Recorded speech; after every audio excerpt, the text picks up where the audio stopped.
But as we head into the rest of our day today, these will start to pick on up. Could even see wind gusts 35 to 40 miles an hour, especially once that cold front does pass around 5 o'clock.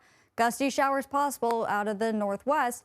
And then as we go into the overnight hours, I do expect to see wind gusts to calm down, and we'll have much calmer winds heading into early Thursday morning.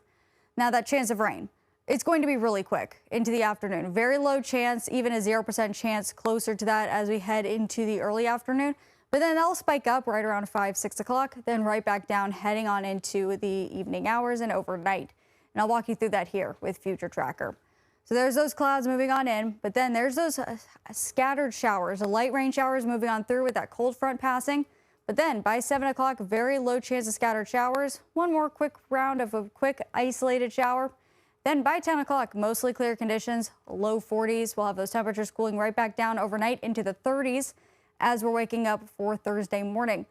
Clouds will start to build back in as we head into Thursday afternoon. Temperatures will climb into the upper 40s for highs, and we'll have partly cloudy skies. Heading into Thursday evening, temperatures dropping back into the low 40s and then back through the 30s heading into early Friday morning.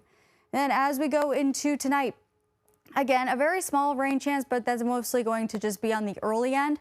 36 for those lows, partly cloudy skies. Then tomorrow, I do expect to see temperatures much cooler. We'll be right into the upper 40s, partly sunny skies. For Friday, showers develop into the afternoon, mid-50s, a chance of some rain and flurries mixing in, and then we will see the chance of more snow showers possible as we head into Monday and Tuesday. Then we'll start to dry up heading into Wednesday with partly sunny skies, highs in the mid-40s.